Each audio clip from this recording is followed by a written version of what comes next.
Pourquoi est-ce que quand on veut maîtriser un domaine, on essaie d'écrire en équation? Une fois que c'est écrit en équation, on a gagné. Newton, Kepler, Copernic, c'est des gens qui ont fait beaucoup de recherches en visu sur le mouvement des planètes, des astres. Copernic, avant eux, avait dit que la Terre tournait autour du Soleil. Avant Galilée. Kepler a donné des formules mathématiques du mouvement des astres. Et Newton a écrit. Qu'est-ce qu'il a fait, Newton? Il a écrit l'équation. Il a écrit une équation mathématique qui gouverne tout ça. Donc, quand vous écrivez une équation mathématique constituée par des epsilon, alpha, bêta, gamma, comment on dit qu'on a gagné. La nature nous écoute. La nature, pour la comprendre, il faut l'écrire dans un langage dont elle est créée. C'est créé par les mathématiques. Le livre de la nature est écrit en langage mathématique, comme disait Newton. On ne peut comprendre la nature que si on comprend son langage. Qu'est-ce qu'elle parle? Elle parle des maths. La nature parle des mathématiques. Donc, pour la comprendre, il faut apprendre les mathématiques. Kant, qui est un philosophe allemand, forçait la nature à parler le langage mathématique. Quand j'attaque un problème, c'est pas un phénomène physique, et j'essaie de faire parler, c'est-à-dire de transformer ce que je vois en équation mathématique. Une fois que c'est écrit en équation mathématique, je peux rentrer chez moi et faire la recherche 30, 40 ans à partir de cette équation. Vous allez voir que la formule de Newton, ce qu'elle a donné après comme résultat.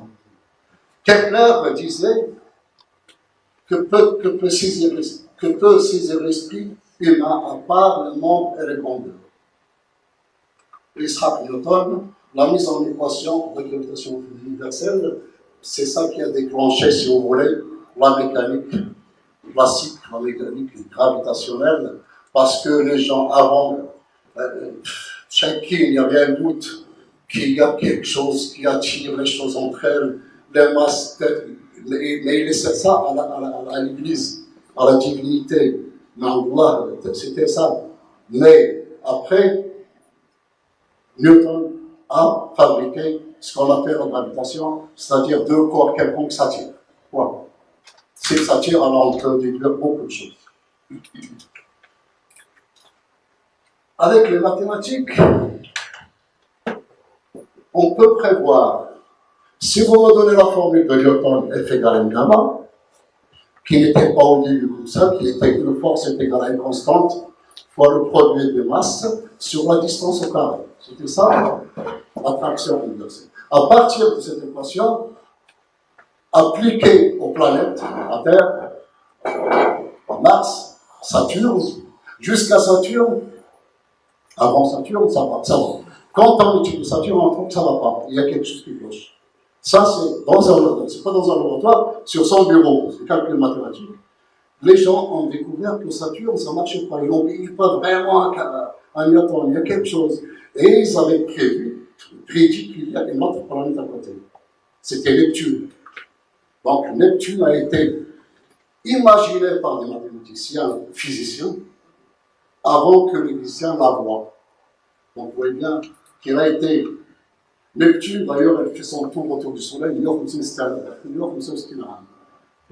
Neptune tourne autour du Soleil, il fait 165 ans, c'est-à-dire 3 fois notre âge. D'accord? Le Mars, il fait 17 fois la Terre.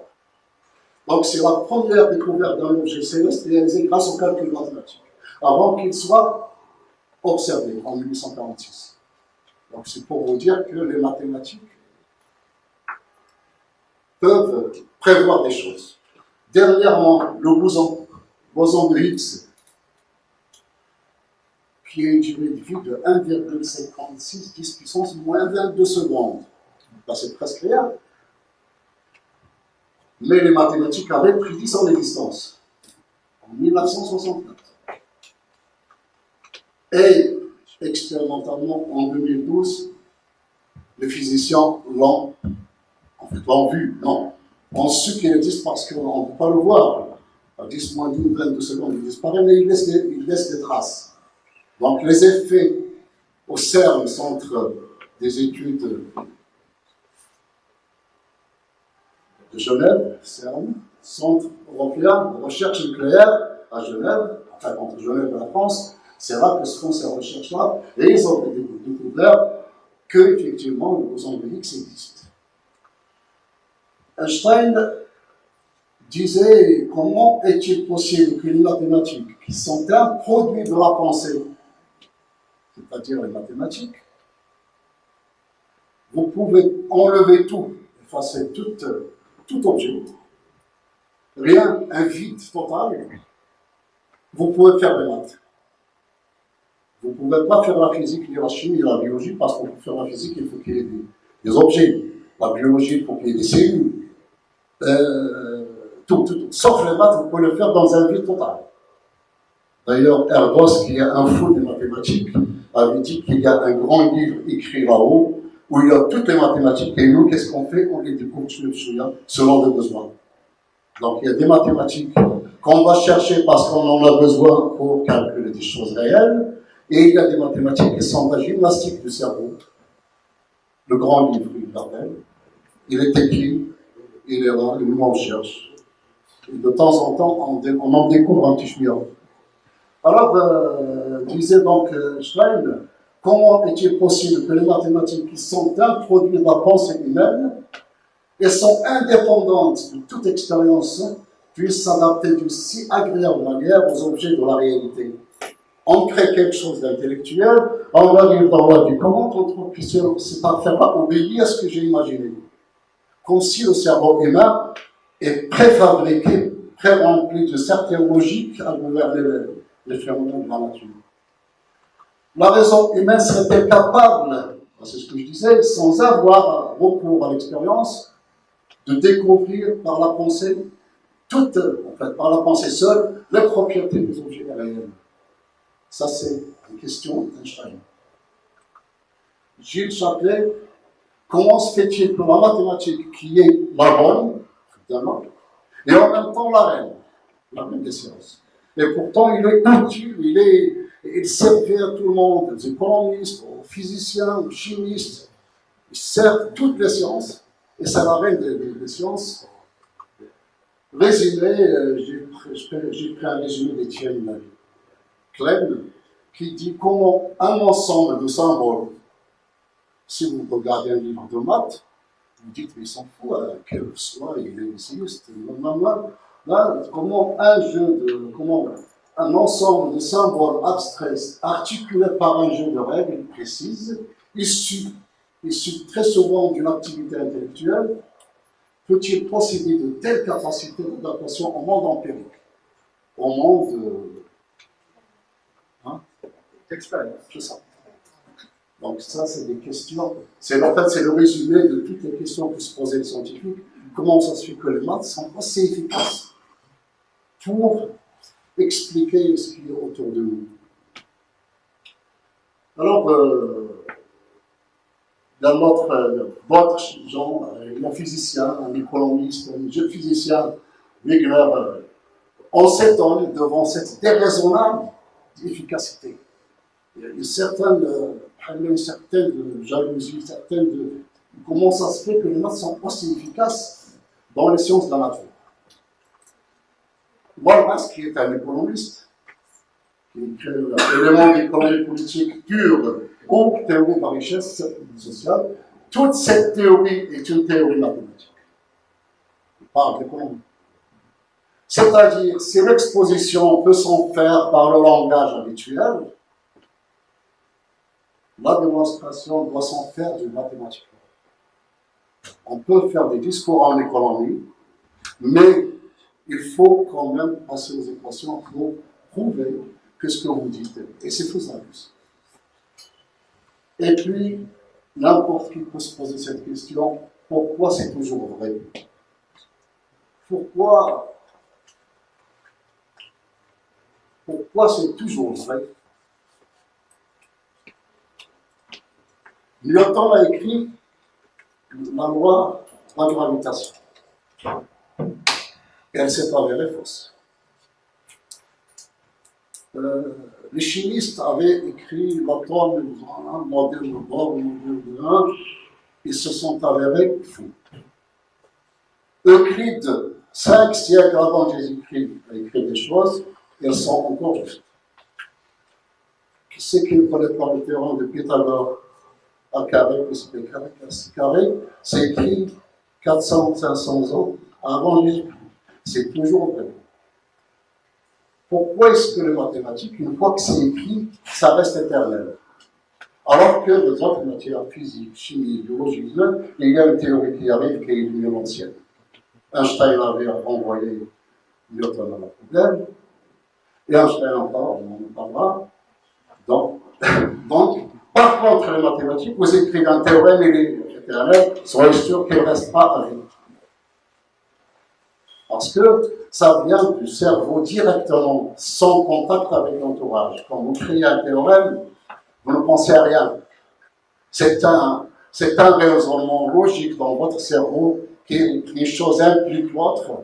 Si on n'est pas fou, on arrive à un résultat qui sera juste éternellement. Alors les mathématiques, ça reste une vérité. C'est pour ça que toutes les sciences veulent un soutien des maths. Si je veux un économiste, la plupart des économistes qui ont eu le prix Nobel, ce sont ceux qui sont venus des mathématiques. Nash, par exemple, pour ceux qui veulent voir le film Un monde d'exception, c'est un mathématicien qui a eu le prix Nobel d'économie, et dernièrement le prix Abel de mathématiques, parce qu'il n'y a pas de prix Nobel en maths, il y a le prix Abel qui est l'équivalent. Donc c'est un gars qui a eu des prix. C'était un fou des mathématiques, qui est mort dans un accident de voiture avec sa femme il n'y a pas longtemps. En fait, il n'y a pas 4 ans, à cause du mot. Un virage, donc il a négligé Newton. Il a négligé la force de Newton. C'est pas lui qui conduisait parce qu'il était toujours malade. Bien. Donc, pour finir, je vous donne quelques références. Il y a un livre du Marocain Fouad Dabi qui est très intéressant à lire. Vous pouvez le lire comme ça facilement, sans connaître les maths. Dieu, les mathématiques et la folie. Quand on est mathématicien, on n'est pas un peu loin de la folie. Quand on connaît bien les maths, on s'approche de l'éternel et de l'infini. On peut penser sans les objets. Alors, puis il y a aussi toutes les mathématiques du monde, qui est le livre de Hervé Lénine. C'est un normalien, un agrégé mathématique. Dans ce livre, on trouve un truc, c'est que la naissance des mathématiques, c'était pas seulement dans le monde méditerranéen, la Grèce, l'Égypte, les pharaons, les pyramides. Il y avait, dans chaque continent où il y avait une petite civilisation, il y avait un peu de mathématiques. Il y a un peu de mathématiques qui sont nées dans tous les continents. Il y avait des gens qui réfléchissaient, qui faisaient des calculs, qui se partageaient les terres. Donc il y avait un peu de maths partout. Vous allez voir un exemple que j'ai pris dans ce livre. Je vous le présenter après. Puis il y a le théorème vivant de Cédric Villani, qui est donc un grand chercheur français, et qui est actuellement parlementaire, qui se présente à la mairie de vie. Le livre de Cédric, c'est qu'il vous emmène du début à la fin, et vous vivez la naissance d'un théorème. C'est d'ailleurs ça qui lui a donné le prix Field. Le prix Field, c'est un prix Nobel mathématique qu'on donne aux jeunes de moins de 40 ans. Alors lui, il l'a eu sur un théorème qu'il a démontré. Si vous lisez le livre, et c'est-à-dire vous l'accompagnez dans la réalisation du théorème. Il se lève à 2 heures du matin, voilà, il a fait au téléphone tous les détails de sa vie pendant les 2 années ou 3 années où il va passer à étudier les expansions de Lorentz et autres. Puis il y a aussi en France les Irènes qui font un travail formidable. Ils ont anticipé l'histoire des problèmes avec S et l'histoire des mathématiques. Il y a beaucoup de choses à lire là-dedans. Il y a aussi le raisonnement divin, quelques démonstrations mathématiques particulièrement élégantes. des choses très très belles en mathématiques. Ah, le fameux Ziegler, le Suisse, là. Oui. Alors, il se base surtout sur les travaux d'Erdos. Erdos, c'est un professeur, c'est un grand chercheur mathématicien hongrois qui a fui, parce qu'il était juif, la région où il y avait donc l'Asie, il est parti aux États-Unis, italien, et c'est le type qui ne s'est jamais marié, il avait 2 valises, plein de documents, il a fait 1500 publications, il a travaillé avec 500 collaborateurs, il a résolu un tas de problèmes, c'était une machine de théorème.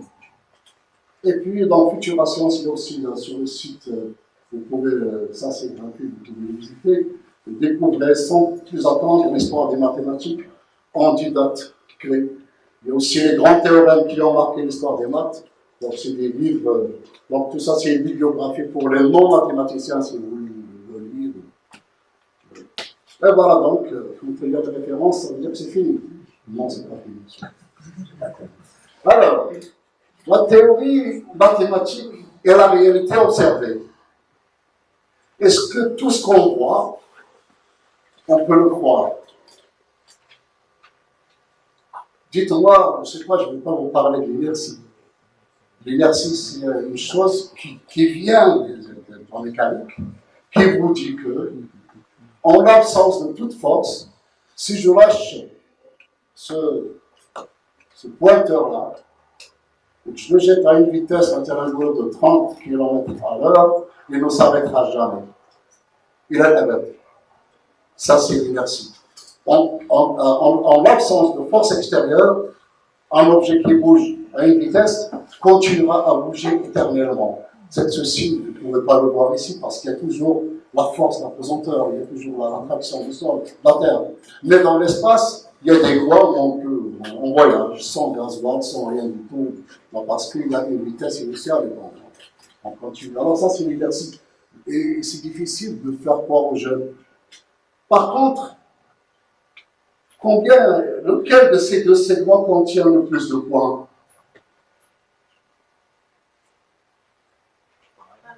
Hein? Non.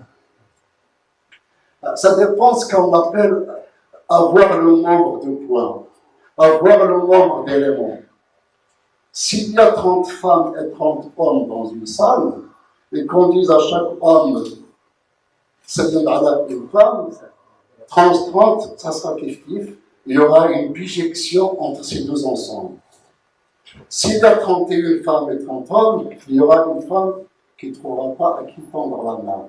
Alors, pour le premier cas, on dit que les ensembles ont un même nombre d'éléments, dans le deuxième, non. Donc, 30, il y a une bijection, c'est-à-dire à X sur Y. Mais quand c'est infini, je ne peux plus compter les éléments. Est-ce que je peux construire une bijection à un point du rouge, j'associe un point du bleu? La réponse est oui. Il y a une bijection. Parce que si je les remets dans cette forme-là, dans le 2 cercles, pour avoir le 2 cercles plus grand, de tout point du bleu, je trace un petit segment qui va vers le centre, il va obligatoirement toucher un point du rouge. À chaque point du bleu est associé un point du rouge et inversement. Et donc, ces 2 ensembles contiennent le même nombre de points, même si de vue, non.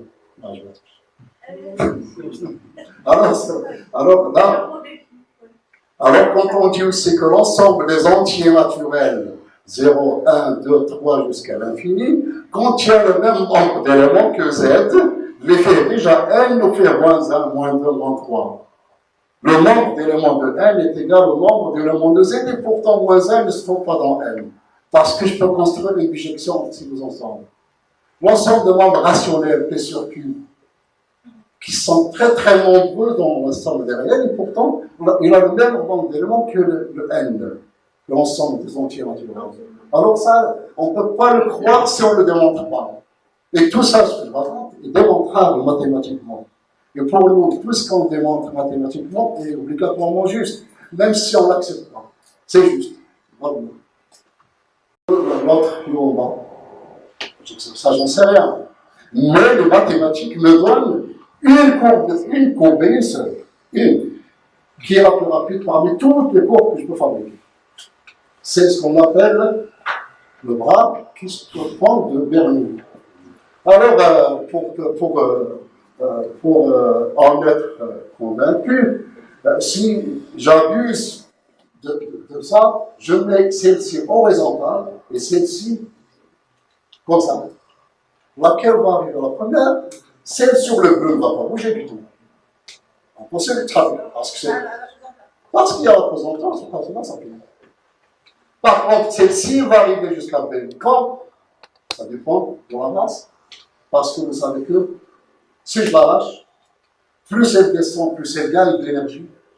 Il faut ici, ça aura déjà acquis une certaine énergie qui va transformer Shuyab en énergie potentielle pour la faire arriver à B. Ce chiffre, je pense que non, je la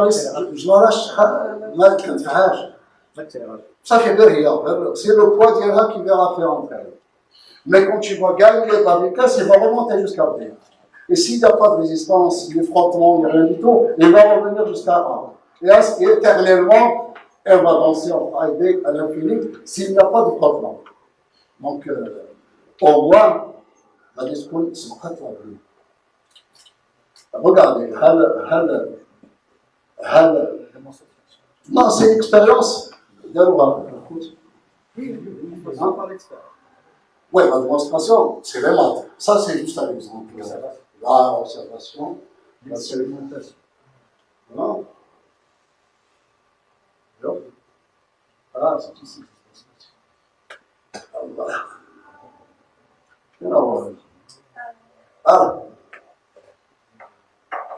Alors, suivez la deuxième de ce côté-là.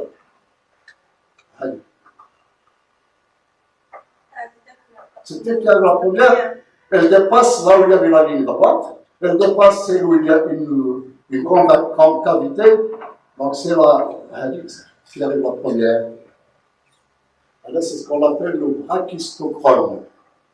Si vous cherchez Google, vous trouvez. Alors, la véritable démonstration mathématique relève de ce qu'on appelle maintenant, c'est le calcul de variation. C'est une mathématique créée par Euler, c'est un génie des mathématiques, Pierre Lagrange. Donc, c'est quand même, pour démontrer ça, il faut un bac plus 4 mathématiques. Alors, sinon, un boulot la blondine. Hein? Alors, donc, une chose qui contredit nos intuitions ou notre vision. Si on vous demande à quelqu'un, quelqu'un de pizza, attendez, qu'est-ce que vous allez me proposer? Vous allez dire, il vous dit, il y a une pizza de 15 cm de diamètre à 40 dirhams, de rayon par 40 dirhams, ou deux pizzas de 10 cm à 20 dirhams chacune. C'est le même prix, les deux, 40 dirhams, ou 15 dirhams. Bon, vous allez dire, 10 centimes, 10 centimes, ça fera 15 centimes, donc c'est plus intéressant de prendre la deuxième. Mais c'est faux, parce que ce qui compte, c'est le rayon au carré. Avec la première, vous aurez 225 pi de pâte, alors qu'avec la croix, c'est justement 200 pi. Donc, c'est le 2 fois Heli. Donc, si on ne démontre pas, rien du tout, là, c'est juste l'équation de la surface d'un disque, pi au carré. C'est 227 pi. Alors que là, c'est 2 fois la surface d'un pi du carré. Donc, c'est 100 pi plus 100 pi, c'est 200 pi. On voit bien que, ici, c'est plus important, intéressant sur la quantité, de prendre celle à 15 cm au lieu de 2 à 10 cm. On ne peut pas, donc vous voyez là qu'à une autre on calcule 10 cm, il faut juste en faire grave. Mais les au carré, c'est. Donc vous voyez bien que, si on ne démontre pas, on peut se faire avoir la j'ai même le grandeur de pizza. Ça dépend de ce qu'on veut.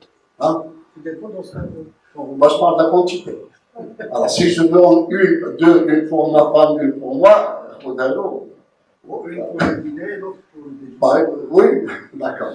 Alors, je dis ici qu'il y avait, si vous allez en Australie, il y a encore des tribus. il y a encore des tribus qui ont conservé des choses qui datent de 60 000 ans avant Jésus. Ils avaient remarqué que c'est des tribus. Hein. Alors, là, c'est le cas d'une certaine tribu, dont je ne dis pas le nom parce que c'est compliqué à dire,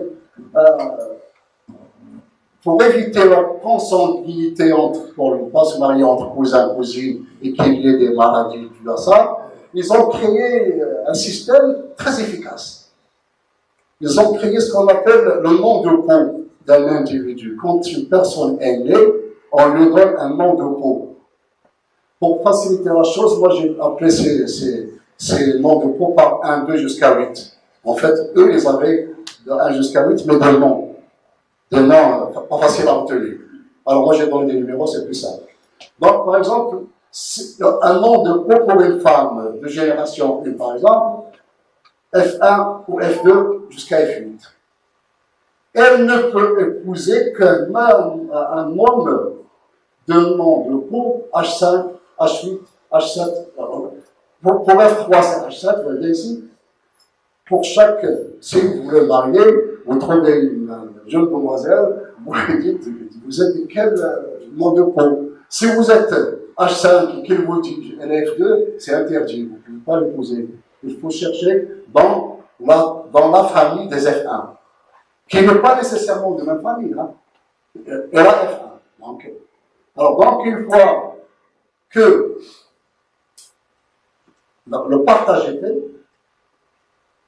une femme de nom de peau 1 ne peut épouser qu'un homme de nom de peau 5. Ainsi de suite.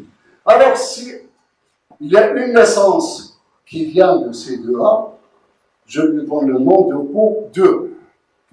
Pour moi, E. Le F2 avec H8 donne 3. Le nom de peau 3 avec 7 donne 4. Ainsi de suite. Là encore, vous couvrez tous les noms de peau.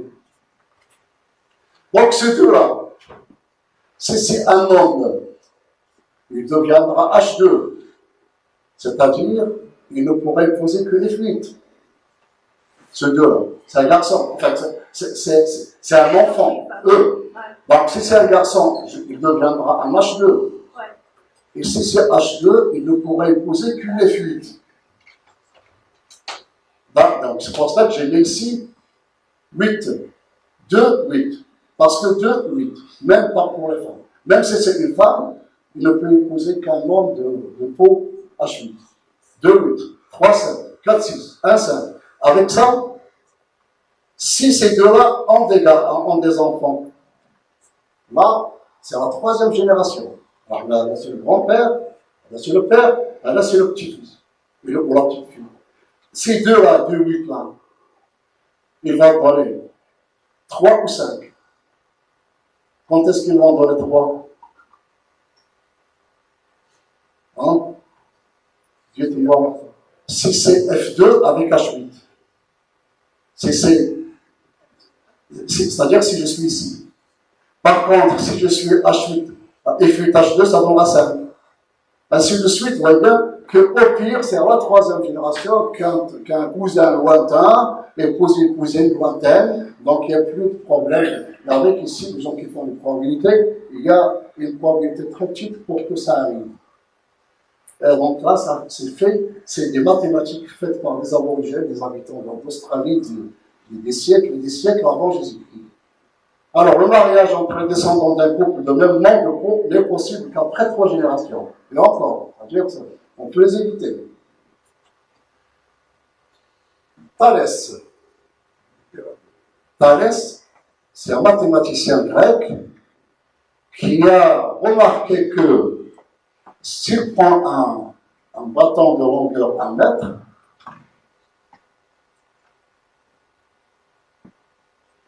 il mesure, voilà, ça c'est le bâton, disons, de Thalès.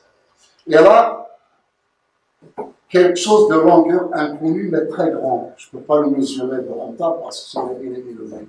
Et à l'époque, on ne peut pas monter. Alors, comment il faisait pour mesurer cette longueur-là?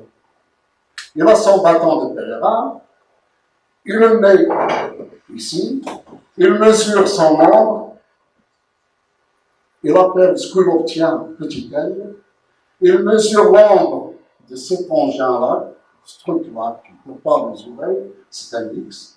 Là, il le mesure, donc il peut le connaître, ça fera grand L. Mais qu'est-ce qu'il remarque Thalès? C'est qu'il divise n'importe comment, c'est toujours constant. Si vous divisez X par 1 et grand L par petit L, on obtient la même chose. Si je divise X par grand L, 1 par petit L, on obtient la même chose, c'est-à-dire que le quotient entre un individu et son membre est toujours la même pour tout le monde, à n'importe quel instant de la journée, bien sûr. Ça bouge, mais ça bouge du même rapport pour tout le monde. Alors, Thalès a montré que x sur L est égal à 1 sur L, et que x est donc égal à grand L divisé par petit L. Avec ça, il a l'envers de ce cèdre. Mais lui, il n'avait pas de cèdre, si au niveau du cèdre. Mais il a pensé aux pyramides parce que le pharaon voulait connaître la hauteur des pyramides. Alors il est allé en Égypte, il a fait ses calculs, il aura donné le résultat, et donc il a pris le bateau dans le sens contraire que nous actuellement, en descendant la Méditerranée, et il a été bien accueilli parce qu'il leur a démontré, il leur a donné une estimation quand même, parce que les pyramides ont une forme pyramidale, donc c'est difficile de connaître l'ordre où est-ce qu'elles commencent. Mais c'est pas grave, approximativement, il leur a donné une idée de la hauteur des pyramides. Donc c'est ça, en fait, c'est ce que je raconte ici. Donc si K est ce rapport, K c'est le rapport entre l'individu et son membre, il est constant pour tout le monde. Un immeuble, son membre, on divise, on obtient la même chose que moi, on obtient un mois divisé par un membre, la même chose. Donc avec ça, on peut mesurer. C'est un truc qui a fait 500 ans avant Jésus-Christ. Il y en a Zensfer, qui est encore vrai.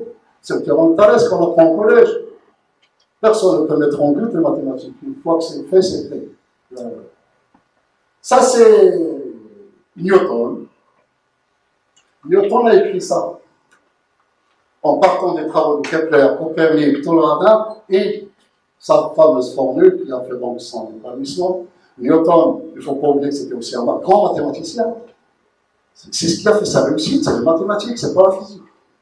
C'est les mathématiques parce que c'est lui qui a fait le calcul des variations. Après, il y a un petit problème à Leibniz, Drasmil, en fait, le calcul des variations est apparu chez Leibniz et Newton presque en même temps. Qui c'est qui a copié sur l'autre? Après, les gens disent que c'est des efforts personnels et puis chacun a découvert le calcul des variations qui est un bagage ou qui est un outil très très très utile pour le reste de la mécanique. Pour vous dire que la communauté, la plus proche cousine de la science mathématique, c'est la physique. Alors ce qu'il y a, c'est qu'il y a les physiciens purs, il y a les mathématiciens purs, et il y a ce qu'on appelle la théorie qu'on appelle la physique mathématique. La physique mathématique, donc un spécialiste en physique mathématique, c'est un mathématicien qui va chercher une formule comme celle-ci, à qui Newton dit que le F, c'est la force d'attraction entre deux masses, la masse 1 et la masse 2, et qui sont distantes d'une distance égale à D sur D carré, et K, c'est une constante universelle, voyez, le constante à l'aide, et ce mathématicien, il va sortir de ça, il va sortir comment tourne la Terre. Quel est le mouvement d'une planète autour du Soleil? Est-ce que c'est une étoile? Et on démontre mathématiquement que ça ne peut être qu'un cercle ou une ellipse. Le cas des planètes, c'est des ellipses, mais la Lune autour de nous, de la Terre, c'est un cercle. Que ça. Quand on est lié par ceci, les satellites qu'on envoie maintenant vers l'espace, ils font des cercles autour du Soleil, et il y a ça. Il y a le M1, la masse du petit truc, et le M2, c'est la masse de la Terre. Et D, c'est la distance qui les sépare. Donc, il y a tout ça. Alors, Euler a transformé cette équation, en tout ça. Le génie, c'est ça, le génie de l'air. Il a écrit ça, qui vous dit ici que les variations d'une masse est égale à 0 au cours du temps. Si vous avez une masse de 1 Un kilogramme, ça reste un kilogramme à T sur TT. C'est-à-dire quand on différencie la masse par rapport au temps, c'est égal à 0. Quand on intègre, ça veut dire la masse totale. La masse totale, quelque chose est toujours constante. Einstein a dit non. Quand je bouge, ma masse change. Quand je vais avec une vitesse qui n'est pas loin, en fait, qui est à moitié cette lumière, ma masse va changer. Heureusement que je ne bouge pas à cette vitesse. Alors, Einstein, c'était le contraire. C'est-à-dire que le Newton, à partir de Newton, on tire tout ça. Ça, c'est ce qu'on appelle la conservation de la matière. La matière, celle-ci, c'est la conservation de la quantité de mouvement. Ce n'est pas la peine de lire, il faut voir ça comme image. Ne lisez pas, c'est comme ça. Ça, c'est tout ça, vous le voyez comme image. Alors, la deuxième équation, il vous dit que si un objet arrive avec une vitesse de 100 km à l'heure et heurte un autre objet qui était au repos, pour que vous compreniez, prenez-le de même masse. De même masse. Voilà. 100 km à l'heure, il arrive sur un autre objet, l'espace Hals, ils vont tous les deux se déplacer, mais à quelle vitesse? 50. Il est arrivé avec 100 km à l'heure, il heurte un objet qui était au repos, de 100 km à l'heure, alors là, ça conserve la vitesse. Mais 50 pour l'un et 50 pour l'autre, et on va se déplacer à 50 km à l'heure. Si une masse là tape une masse là, il se peut qu'il ne bouge pas. Imaginez le planeur pour Jeff Torres, il ne va pas le pousser. Alors donc ça, c'est vrai pour les astres, pour les masses, Alors donc ça, c'est la conservation de la quantité de mouvement. Une vitesse ne se perd pas. Elle se transmet en donnant celui à l'obstacle et en gardant celui pour moi pour continuer. Là, c'est la conservation de l'énergie. Quand on a une énergie totale, elle se conserve. Ou bien, elle peut se transformer. Si j'ai une énergie potentielle, c'est-à-dire celui-ci là, ce pointeur, puisqu'il est ici à une certaine hauteur, il a une certaine énergie potentielle. Si je le lâche parce qu'il a la force normale qui le tient, il va tomber sur le sol parce qu'il y a cette énergie potentielle, va se transformer en énergie cinétique pour tomber sur le sol. Donc, ce qui arrive aux énergies, c'est qu'elles se transforment. Électrique devient mécanique, gasoil devient mécanique, énergie mécanique peut donner l'énergie électrique parce qu'en faisant tout les turbines, on fabrique l'électricité. Donc, les énergies, elles se transforment d'une à l'autre, mais la somme totale reste la même. C'est un peu cette équation, la conservation de l'énergie. Là, c'est pas la peine de le lire, c'est un peu compliqué. Pour les gens qui étudient les équations des fluides, vous imaginez que vous vous intéressez à l'eau qui coule dans une sédia et vous dites, je vais regarder ce point. Ah, là, j'ai touché ce point. Mais, quel point vous parlez? Le point où j'ai touché ou là, la goutte d'eau que j'ai touchée qui s'est déplacée? Alors donc, les gens ont défini votre mathématique pour étudier ces phénomènes. Est-ce que je m'intéresse au point de la sédia où j'ai mis le marbre, ou bien au point qui est là et qui bouge? C'est-à-dire, pour étudier le point de l'eau qui bouge, il faut faire les mathématiques en suivant la goutte. Même la source jusqu'à la mer. C'est ça qui nous a poussé, qui a poussé les Palestiniens à définir les dérivés particulières. Je suis particulière parce qu'ils suivent la particule dans son mouvement. Et ça a fait naissance à l'astronomie, ça a donné beaucoup de résultats en physique. Là, la loi de Darcy. En fait, je suis en train de passer sur les siècles de mathématiques et je dis tout ce qui me sortait, qui me venait à l'esprit quand je préparais cet exposé. Où est-ce que les mathématiques ont été utiles? Est-ce qu'un physicien peut donner naissance à des mathématiques? Est-ce qu'un mathématicien peut imaginer? Oui, bien sûr. Alors, Darcy, c'était un simple technicien Dans une commune, un technicien qui s'occupait de la distribution de l'eau potable pour la ville de Dijon. La rade, je ne sais pas l'idée. La rade, c'était ça, un ingénieur, mais ingénieur c'est juste un technicien là-bas. Et il prenait Rome, la source, la région de Dijon. Mais pour donner l'eau aux habitants, il faisait des recherches comment filtrer l'eau pour avoir une eau buvable. Alors il a fabriqué un truc. Ça, c'est l'appareil destiné à déterminer l'eau. En fait, c'est des appareils qu'il utilisait Darcy pour filtrer l'eau. En faisant, en 1855, de l'eau à travers, faisant couler de l'eau à travers le sable, Henri Darcy crée la loi qui porte son nom. Il est publié dans un document qui s'appelle les fontaines publiques de la ville de Dijon. Au début, c'était ça. Juste ça. Ça, c'est le débit. Le débit d'eau. K fois S, K c'est une constante, c'est pas la peine qu'on en parle. K, c'est, si vous voulez, c'est comment et le filtre.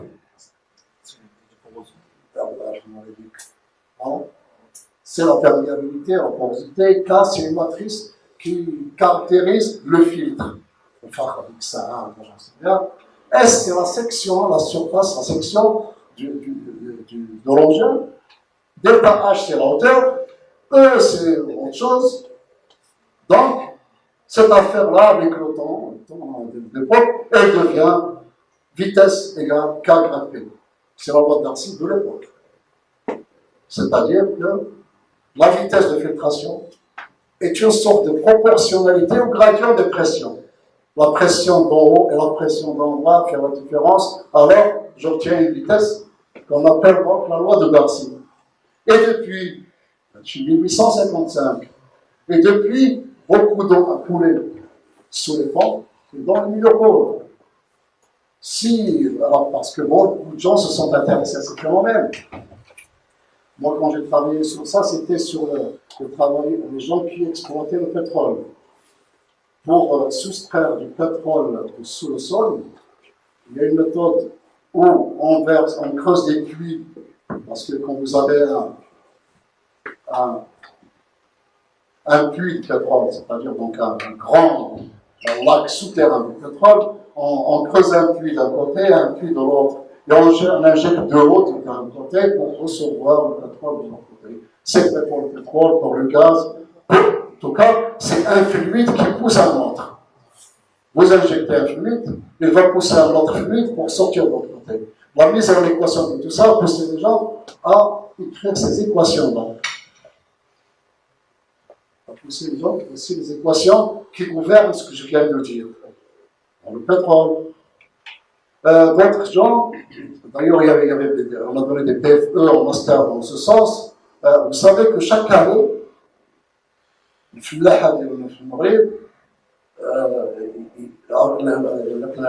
l'arrosage, les engrais, les pesticides, les insecticides, les régions du Tchad, de partout. Alors, où va tout ça?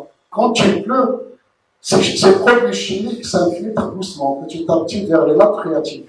Alors, il y a des équations qui gouvernent et qui expliquent comment ça se passe. Et quand ça va arriver au lac, et quand est-ce qu'on va les voir après. Si vous prenez la côte marocaine, Tanger, tel Dakhla, sur toute la côte à 30 km d'Atlantique, il y a des fermes. Et donc, il y a des puits, 100 mètres, 200 mètres. Vous allez à Souel, plus loin, il y a beaucoup de puits où on aspire de l'eau douce. Qu'est-ce qui se passe? L'équilibre naturel, il y a encore des mathématiques, il y a même des thèses qui sont faites, parce que quand vous enlevez l'eau douce, il y a l'eau de mer qui arrive en bas. Il y en a 40, 50 ans, il faut dire, j'ai dit, Souel, je devais dire l'eau. Parce que plus vous puisez l'eau douce, l'eau salée, c'est ce qu'on appelle la salinisation des régions côtières du Maroc. Il y a des mathématiques, il y a même des doctorats sur ce sujet actuellement en mathématiques. Donc il y a. Et ces équations-là, si vous en résolvez un petit chouïa, vous gagnez un prix, parce que c'est des équations très très difficiles. C'est pas, c'est des équations très compliquées à résoudre. Donc, on fait de la théorie mathématique, puis on fait du numérique avec la puissance des ordinateurs, et puis voilà les outils de travail.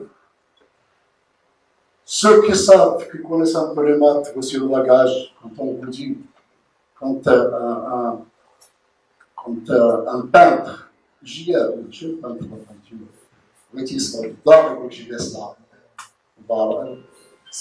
c'est ça.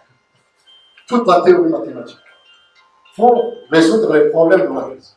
Les équations des partielles, les espaces de Banach, l'analyse non linéaire, le dispositif artificiel, tout. Les solutions fertiles, tout un bagage mathématique récent. Tout ça, c'est des mathématiques du 19e siècle. Parce qu'on crée les mathématiques selon la demande, selon le besoin. Pour retirer ce problème, j'ai besoin de telle mathématique. D'un truc qui n'existe pas, je viens le fabriquer.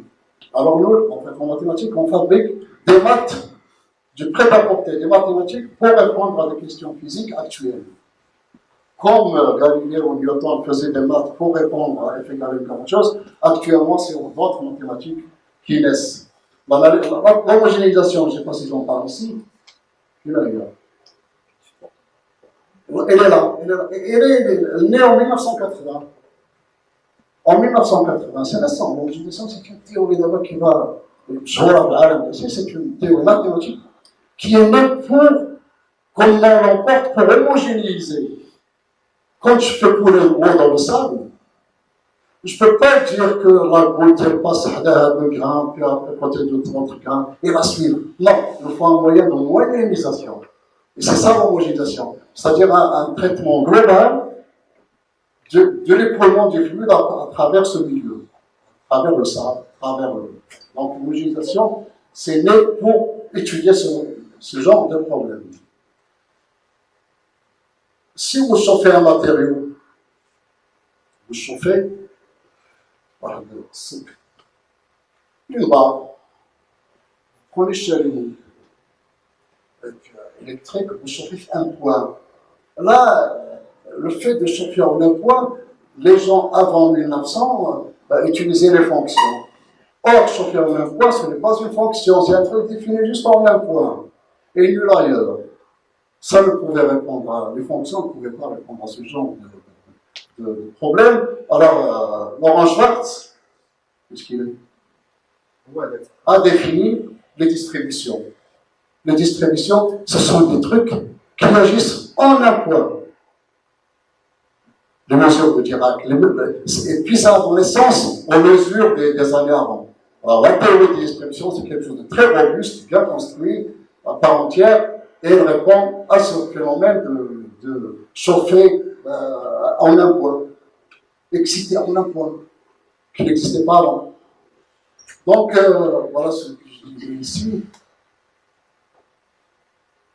Poincaré, eh oui, la météo. La météo, c'est quel temps il fera demain.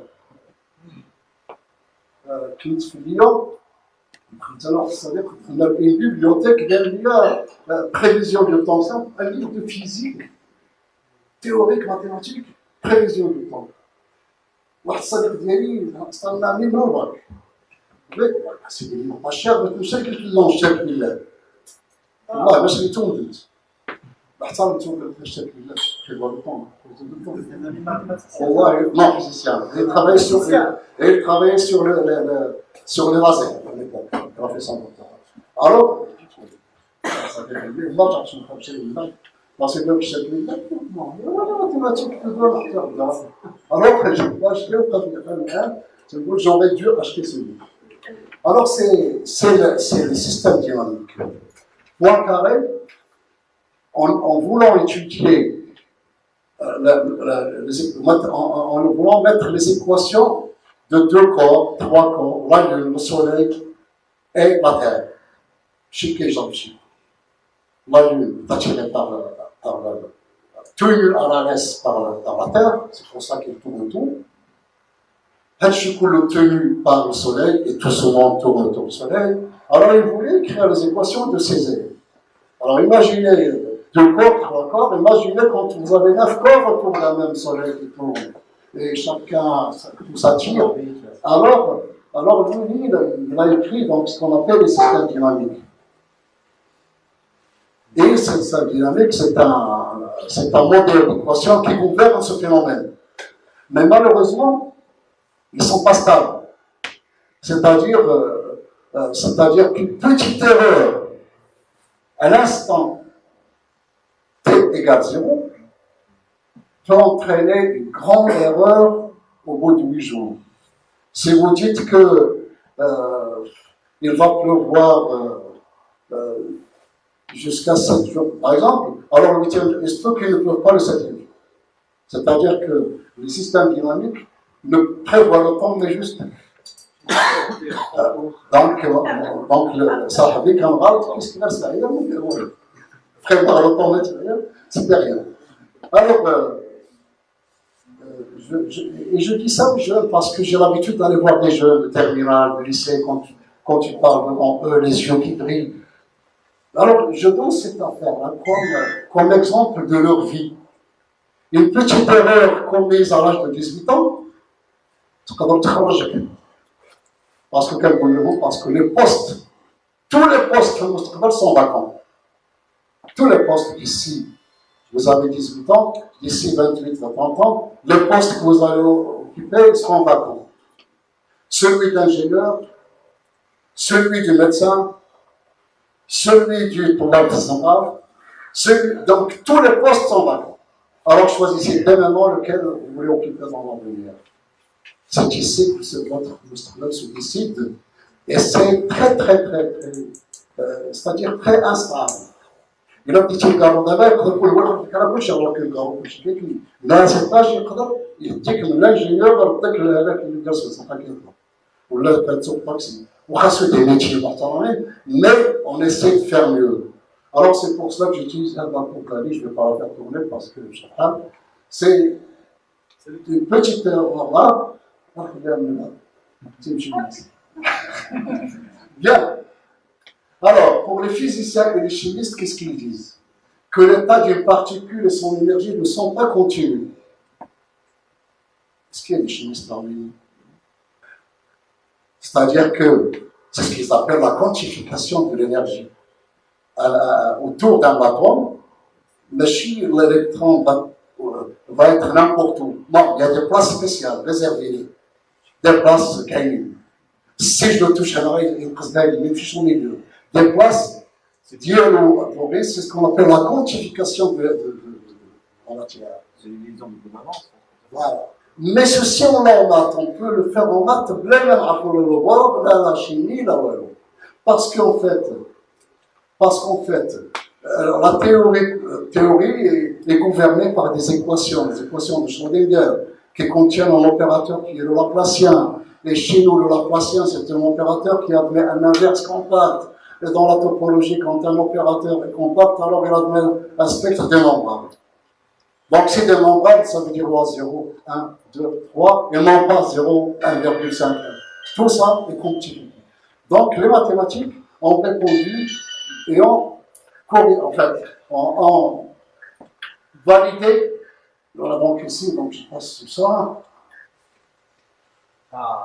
La relativité générale traite les mouvements des planètes, c'est l'infiniment grand. Hein. Si vous faites Newton, il expliquait, oui, mais Einstein encore mieux. Parce que pour Newton, il y avait Halal. Quand les choses se déplacent à des grandes vitesses, il y a des phénomènes, quand on les voit, ça ne va pas. Alors la relativité d'Einstein, les points carrés, en fait, c'est un tas de monde. Et alors moi, c'est des gens qui ont fait bzaf ديال الناس فات بكاو et puis Einstein, c'était sur le côté physique, le deuxième, c'était ça. C'est-à-dire que à la fin, c'est lui qui sait présenter la chose, alors que les mathématiciens, vous lisez point carré, il y a la relativité du cas. Alors, la mécanique quantique étudie le mouvement des particules, les atomes, les électrons, les phénomènes l'infiniment petits. Donc, vous voyez bien que la relativité générale, c'est l'infiniment grand. La mécanique quantique, c'est l'infiniment petit. Mais on ne peut pas appliquer celle-ci là, ni celle-ci ici. Et pourtant, elles sont nées presque à la même période, les années 1900 cours, mais qui différencient. Aucune. Ces deux théories sont confondues depuis leur naissance. Vous ne pouvez pas expliquer un phénomène gravitationnel flux quantique. Et l'inverse aussi. Donc, il faut trouver autre chose. C'est les recherches actuelles. Il n'y a rien de sérieux encore. Les gens parlent d'une théorie qui va unifier tout ça. Générale. Une théorie du tout. Du corps. Le corps, par exemple. Mais il n'y a rien de bien construit.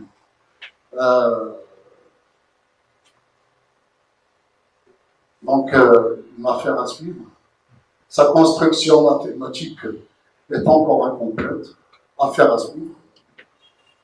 Et si vous lisez un peu sur le futur de cette théorie, elle commence toujours par quelque chose de mathématique. Un livre commence soit le groupe de livres. Le groupe de livres, c'est un groupe au sens mathématique. C'est-à-dire que il y a aussi dans la symétrie miroir, dans la théorie de la géométrie, algébrique. Ou l'antimatière. L'antimatière, c'est déjà fabriqué quantique. Mais pour fabriquer quelque chose qui parle mécanique classique, dans l'univers et dans la nature, il faut encore. Donc, les deux mondes. C'est assez difficile encore. C'est encore. Il y a des recherches partout. Il y a des recherches partout. Voilà, la théorie. Donc, je vais parler un peu de l'application des mathématiques philosophiques. Par exemple, l'économétrie, pour que les gens qui font l'économétrie, c'est des mathématiques. Dites-moi non. L'économétrie. Les étudiants de l'économie commencent par étudier les suites numériques, les suites récurrentes. Les banques, ils utilisent les suites. D'ailleurs, Nash, comme je disais tout à l'heure, un nombre d'exceptions, il a eu 2 prix Nobel. Nobel, c'est la même chose. L'un en économie, l'autre en mathématiques. Les banques, tout leur système est basé sur les maths. La bourse, les prévisions du marché selon les données actuelles, l'optimisation des coûts, la logistique et distribution, tout ça, c'est des mathématiques, l'optimisation. Tout ça, c'est des maths. Ça, c'est mathématiques et économie. Qu'est-ce qu'il y a après? Il y a aussi la gestion des pêches.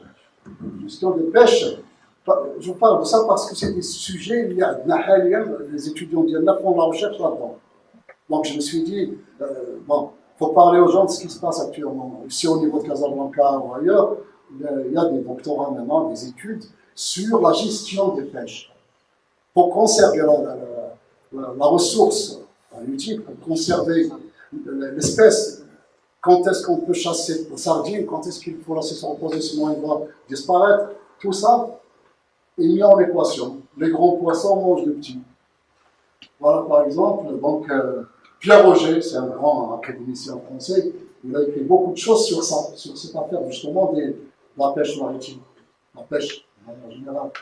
C'est une sorte d'équation, mais ça date de vieux, ça, c'est des années 1930. C'est pour vous dire qu'il y a des équations dans dans notre économie.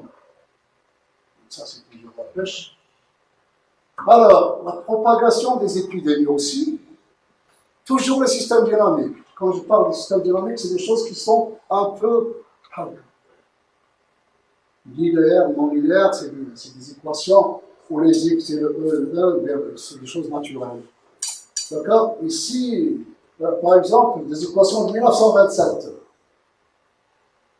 qui vous donnent la propagation d'une épidémie dans une population. Si vous appelez, ça c'est le système 6 qui est fait en 1927, les individus susceptibles d'être infectés, OAS.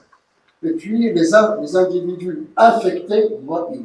Et puis il y a un autre modèle où il y a ceux qui sont déjà guéris. Ça vous ajoute une troisième équation, ceux qui sont déjà guéris, et donc ne peuvent pas être infectés puisqu'ils sont en sorte vaccinés contre la maladie. Donc il y a des équations qui vont vers dans ces phénomènes-là, des recherches qui se font avec le CHU, le CASA, des médecins avec qui les gens collaborent. Et étudient ceci. Puis le téléphonie, les compressions et décompressions de fichiers, quand je fais chez Google, c'est en fait les ondes de lettres. Et puis, il y a un sujet que j'aime bien, c'est celui-ci. C'est un sujet sur lequel j'ai une étudiante qui a obtenu son doctorat avec les gens de Marseille sur l'épilepsie. C'est l'épilepsie barbière. Ça.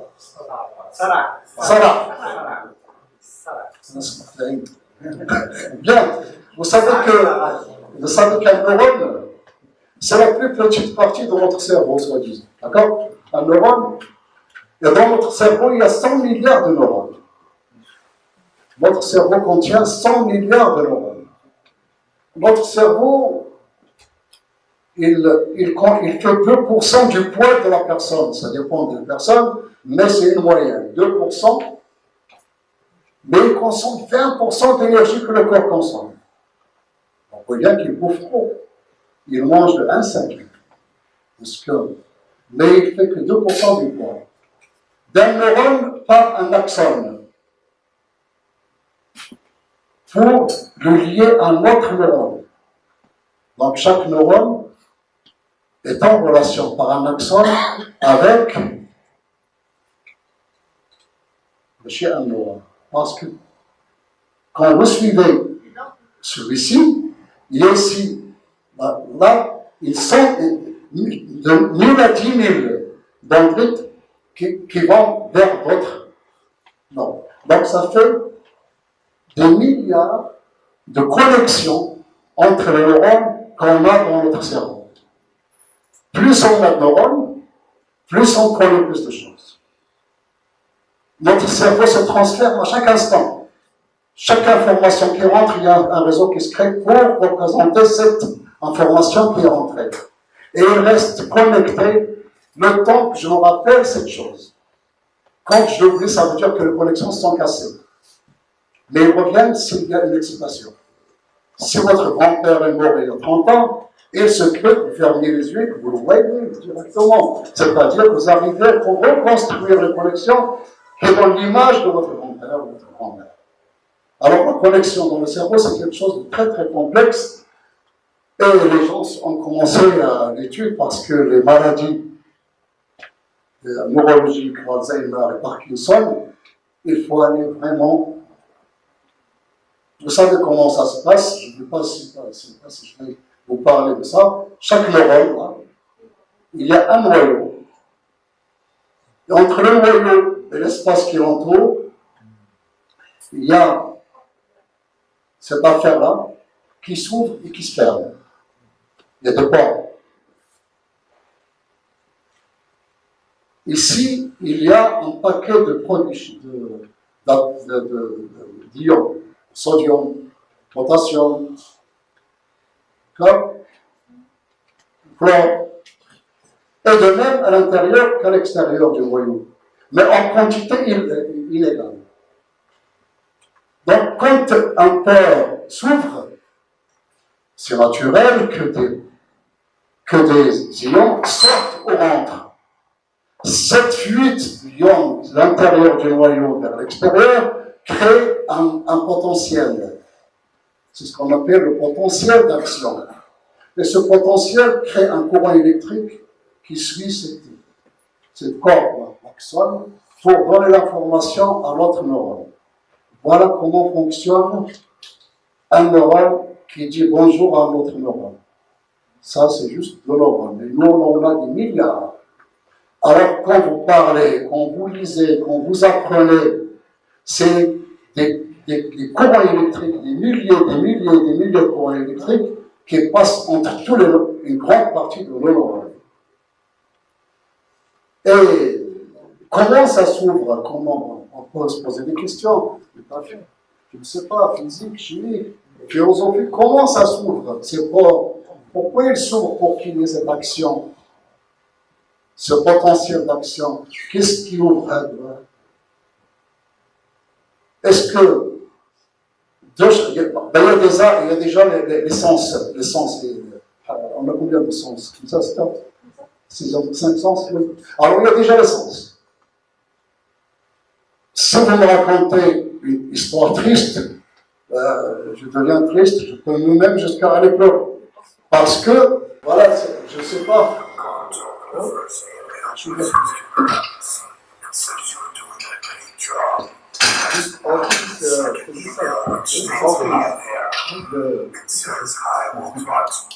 Pardon? L'astrophysicien mort, Hawkins.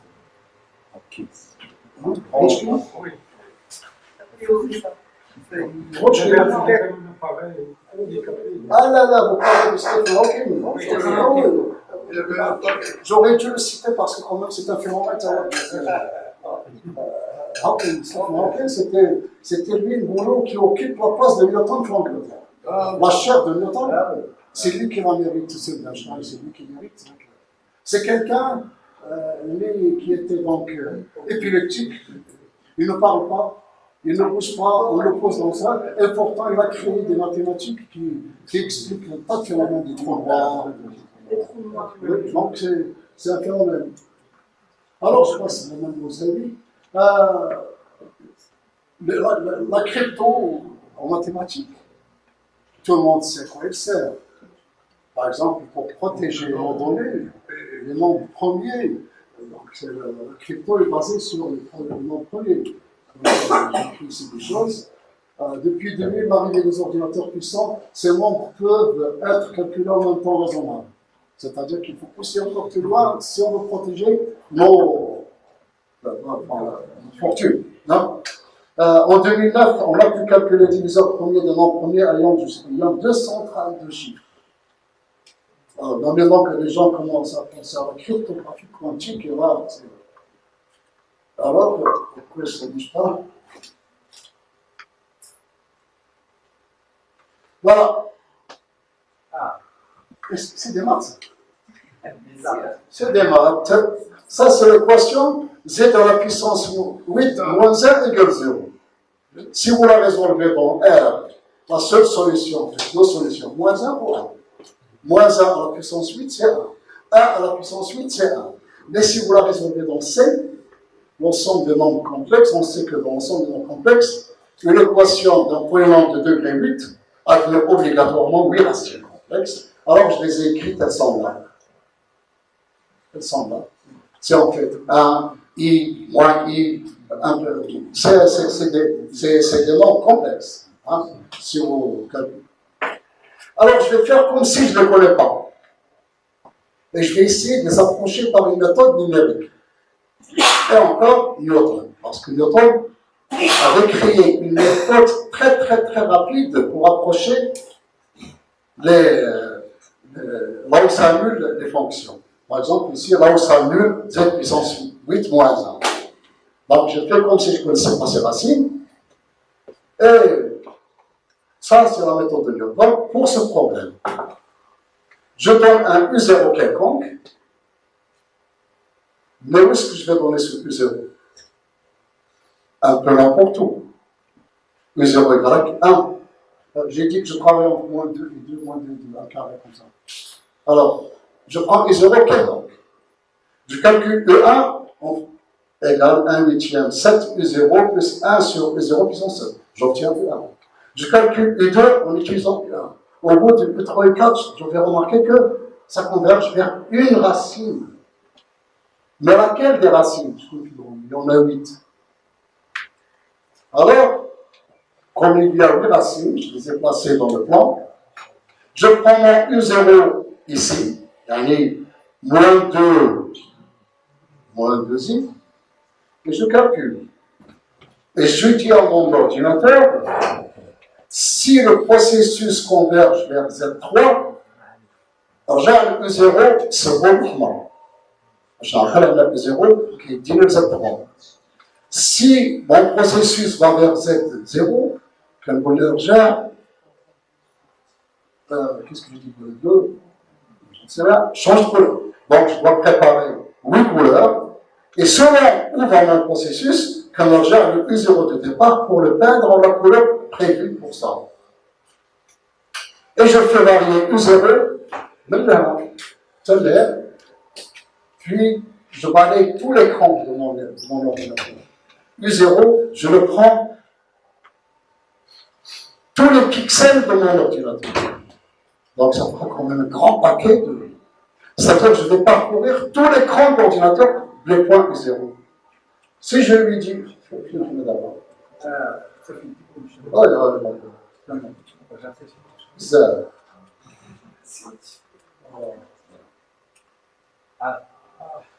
qu'est-ce qu'il me fabrique mon ordinateur? C'est un programme informatique que vous pouvez faire en 5 lignes. Moi, mon âge, je l'ai fait. Ça, c'est ça que je l'ai fait. C'est-à-dire, si je l'ai fait, n'importe qui peut le faire. C'est une programmation très simple.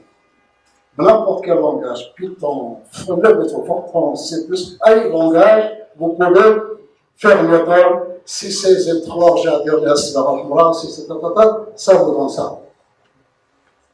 Ça vous donne un tableau de ce genre. Ça, c'est juste Z puissance 8 moins 1 égale 0, ça vous donne ce tableau.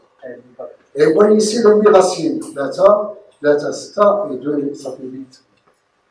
Et selon que je parte d'ici, elle va vers là, ça me donne un truc très très bon.